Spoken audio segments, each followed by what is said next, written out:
I'm very pleased to make this presentation on the theme of identifying entrepreneurship among smallholder farmers, innovative approaches. Keeping the theme in mind, my attempt would be to highlight the plight of the smallholder farmers in the world in general and in Africa in particular in terms of accessing finance. The donor agencies often misdirected efforts in not being able to correctly identify the right kind of farmer entrepreneur with requisite leadership, trainability, and creditworthiness has resulted in their not being able to implement any worthwhile mechanization despite the intent and willingness.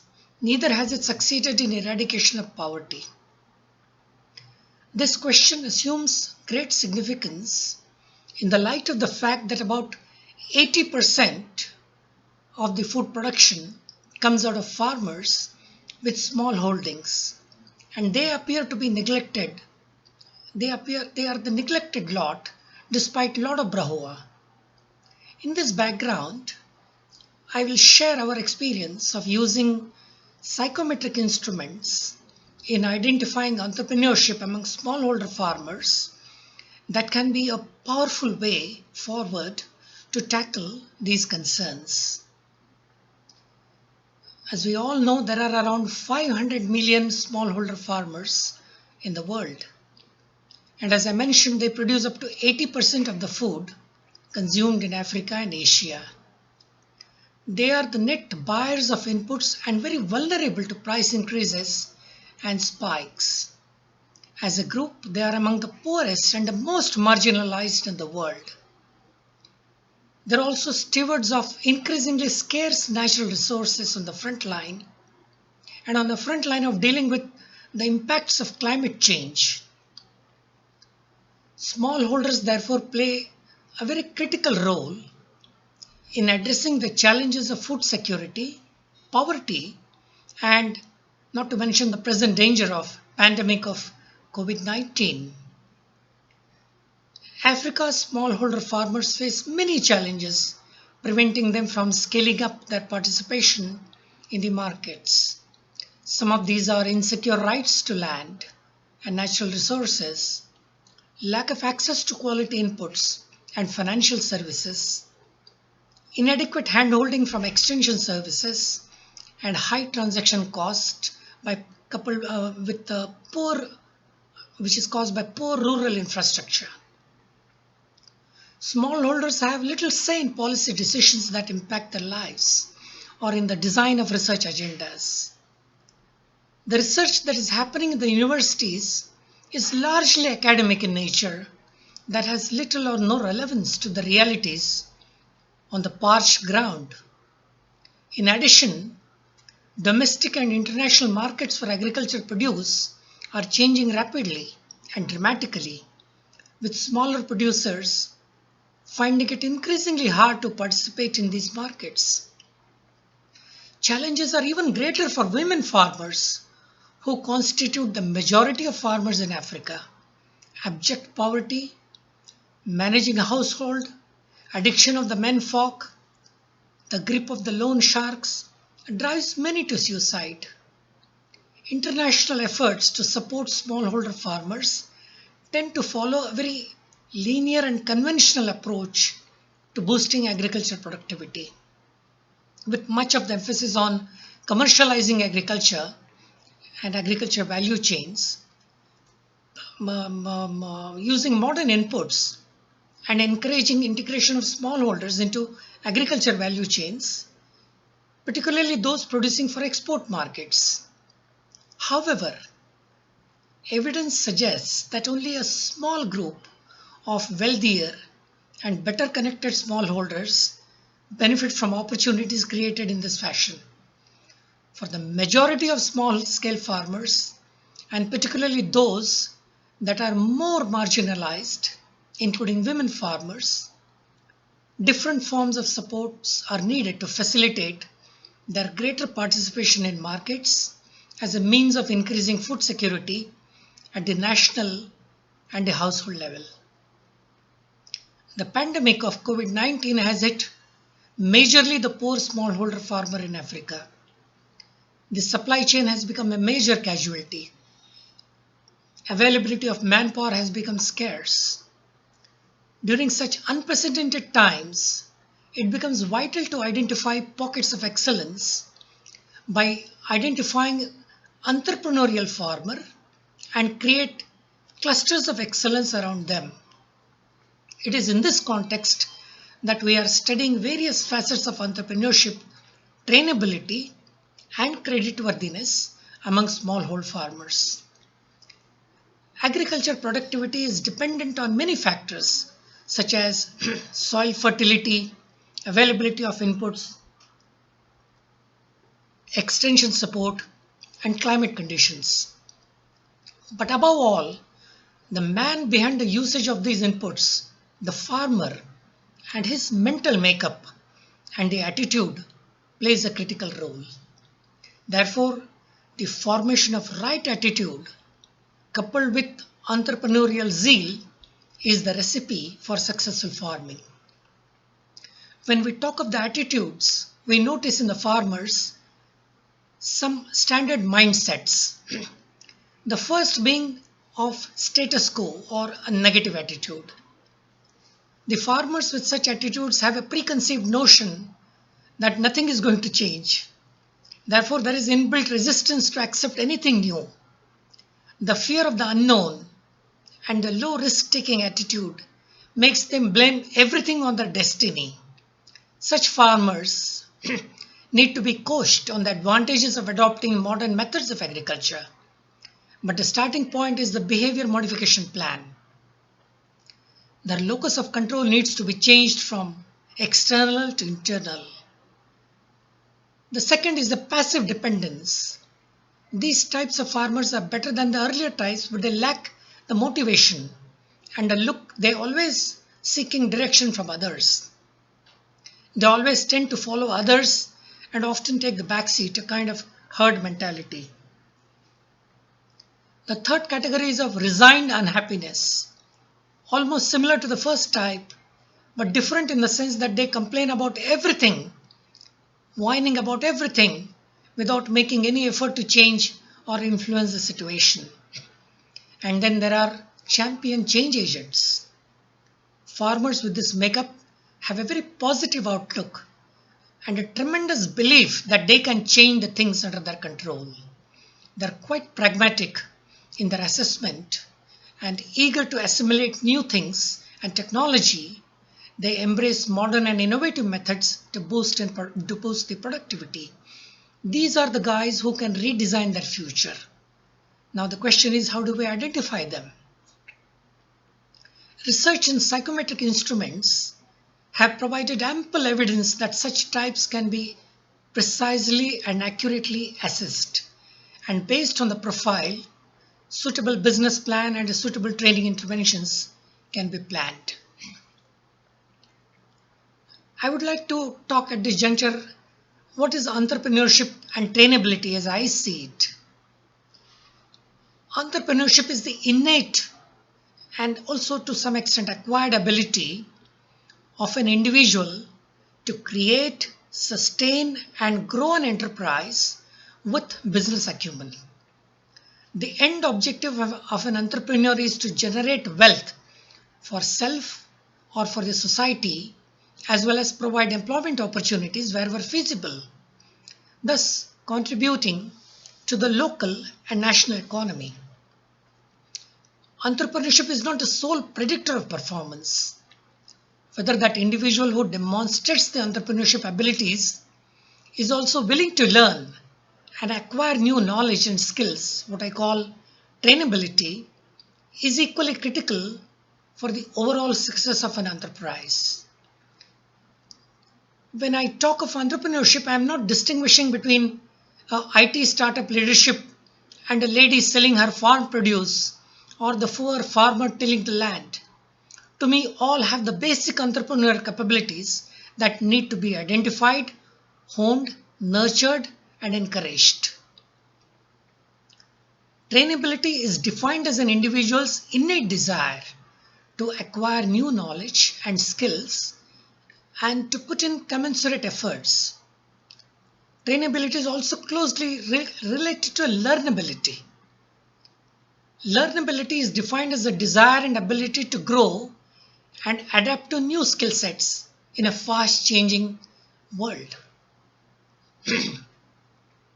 In the agriculture context, a farmer has to learn and also to unlearn many things due to factors such as new technology, new threats, newer ways of farming, mechanization, so on and so forth. This calls for the training or learning quotient to be reasonably high. It is seen that many talented farmers are very resistant to learn new things.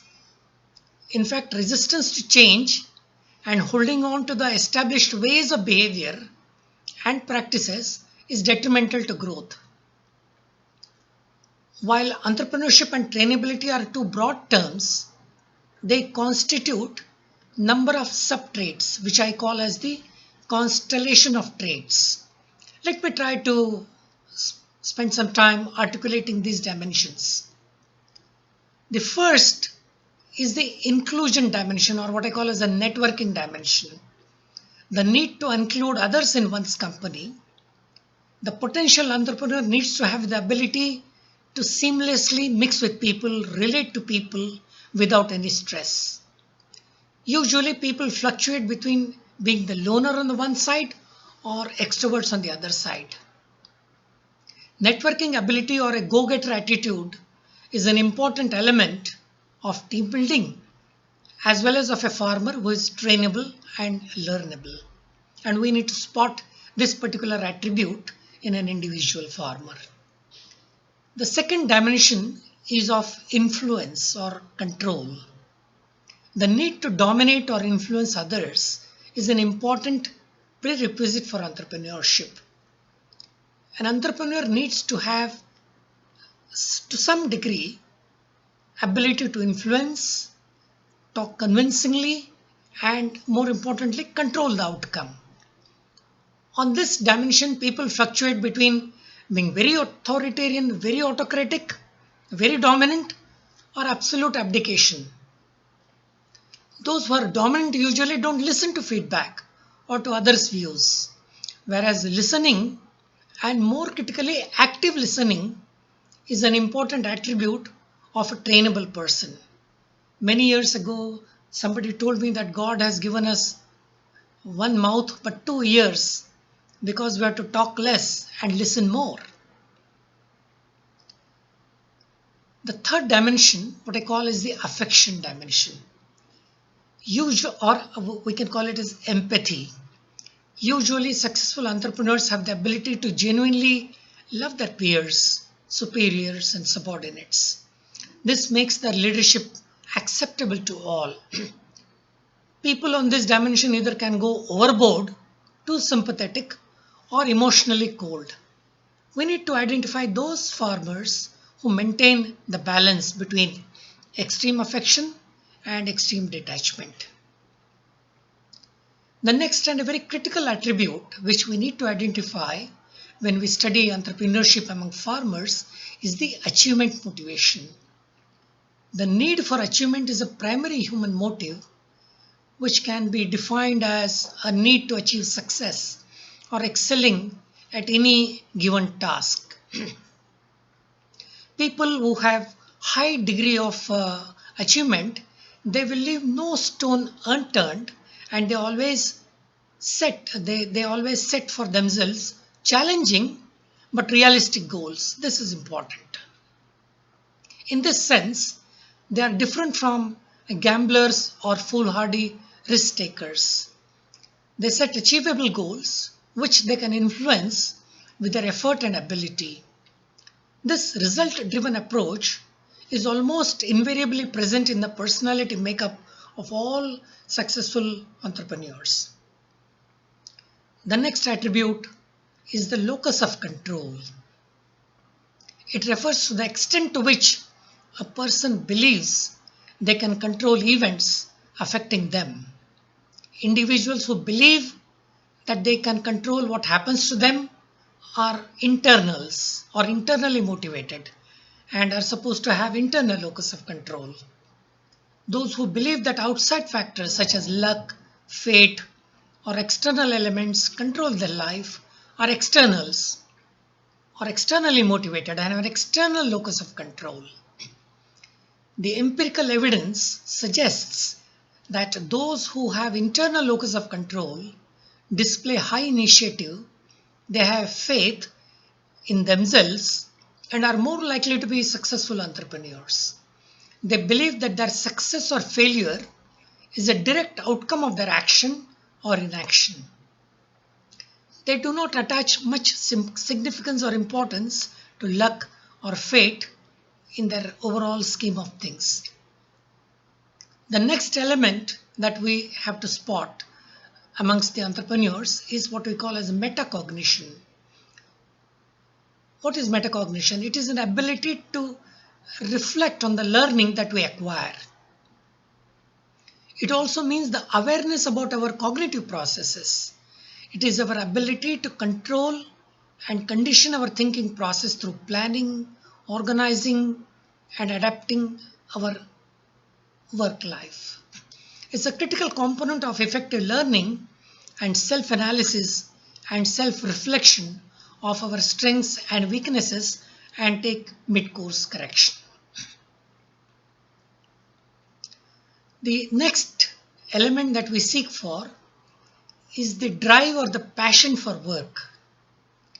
An individual's passion for his or her work comes from self-motivation to work more to achieve the target or the goals.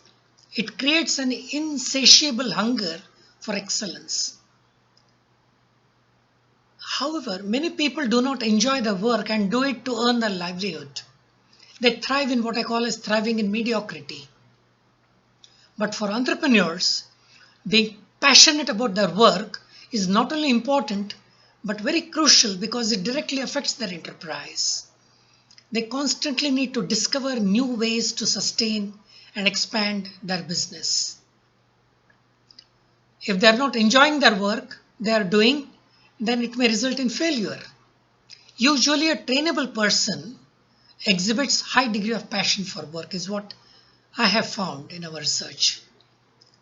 The next element is what I call as self-efficacy, which could be defined as our belief about our capabilities to produce designated levels of performance that exercise influence over events that affect my life. Self-efficacy beliefs determine how people think, feel, motivate themselves, and behave.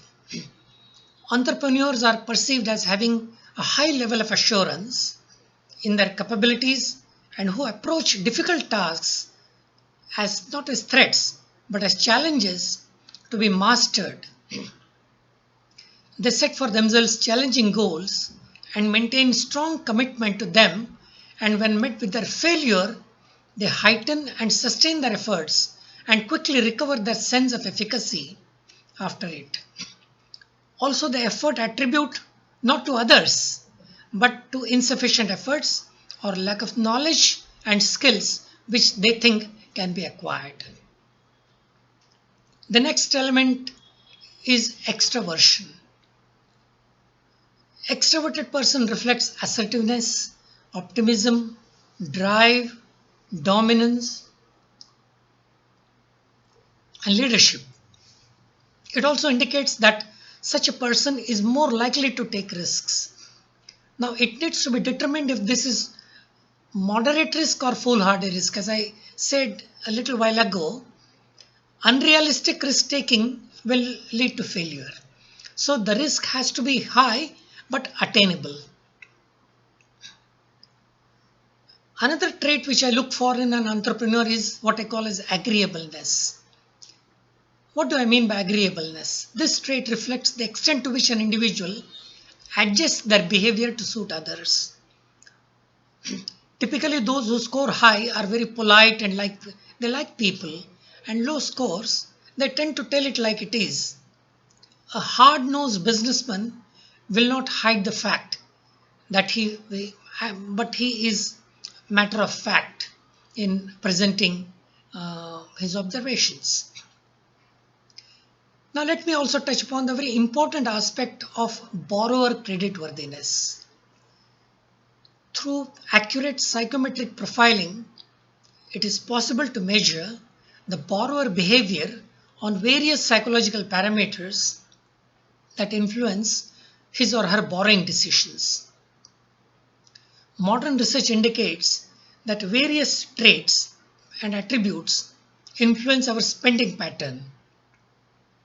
This, coupled with the financial appraisal, would make the lending foolproof. Now, when I talk about creditworthiness, what are the skills that I would like to have in an entrepreneur?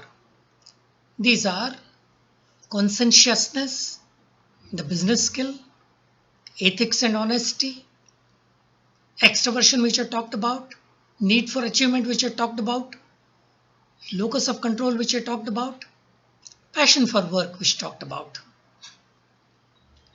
What is conscientiousness?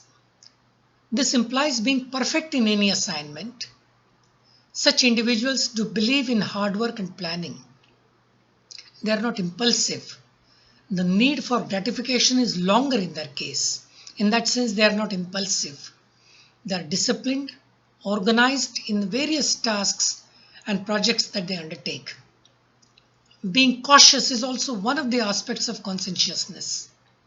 Usually, a credible borrower is a very conscientious one, and from that viewpoint, we need to assess the borrower on this attribute of personality. When I talk about business skills, these are meant to run an enterprise successfully.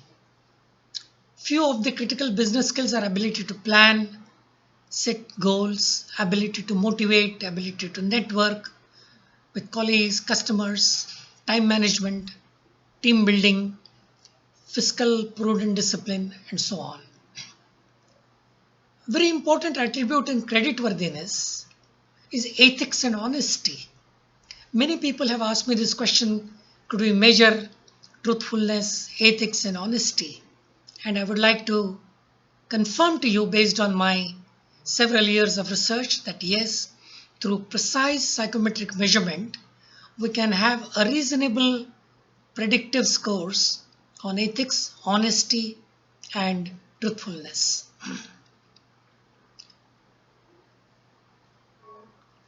The next attribute that I would like to see in creditworthiness is openness to experience. One of the significant aspects of this trait is curiosity and the desire to learn new things. This is a critical factor in trainability. The presence of this trait also indicates a creative approach and novel ways to solve problems. As mentioned earlier, through the administration of accurate psychometric profiling, we try to measure these three dimensions, with entrepreneurship, trainability, and creditworthiness.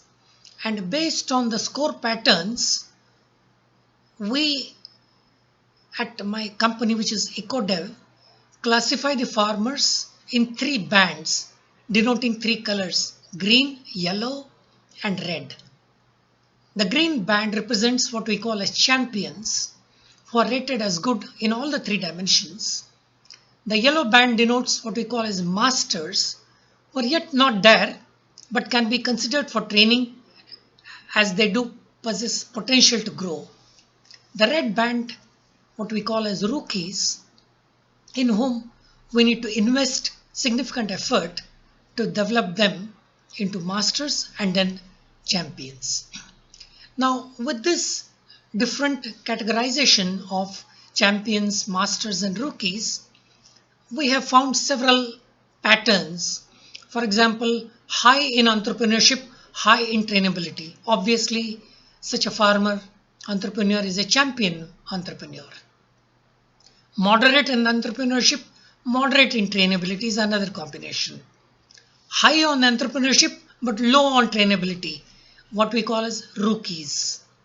Low on entrepreneurship, high on trainability is also a rookie but can be developed into a master. low on entrepreneurship, moderate on trainability, we can also develop him into the next grade. Low on entrepreneurship, low on trainability, this is a problem area where we really need to spend time and effort on motivating him. Here I would like to point out that between entrepreneurship and trainability, more critical dimension is the former. Therefore, in a case where entrepreneurship is low, trainability is high, we would not recommend that candidate and consider him as a rookie. But in the reverse case, where entrepreneurship is high and trainability is low or medium, we would recommend the candidate as, in our view, through effective training intervention, we can make him or her effective. For smallholder farmers, the issue of getting loans or equipment through leasing is a question of life and death. But the financial institutions can fund only those farmer entrepreneurs who are creditworthy and pass through their financial checklist. It is seen that the funding agencies largely have ignored the psychological profile of the farmers. Therefore, a comprehensive assessment that involves both the financial and psychometric due diligence is the complete solution. It is possible to plot the 4 different types of combinations of farmers who have or do not have the entrepreneurial traits and the relative creditworthiness. They could be low on entrepreneurship traits, but low on creditworthiness. Low on entrepreneurial traits, high on creditworthiness. High on entrepreneurial traits, low on creditworthiness. High on entrepreneurial traits and high on creditworthiness. Here again, I would like to point out that it is very much possible to train the farmers on entrepreneurship. But how do we improve non-cognitive factors like honesty, integrity, and truthfulness?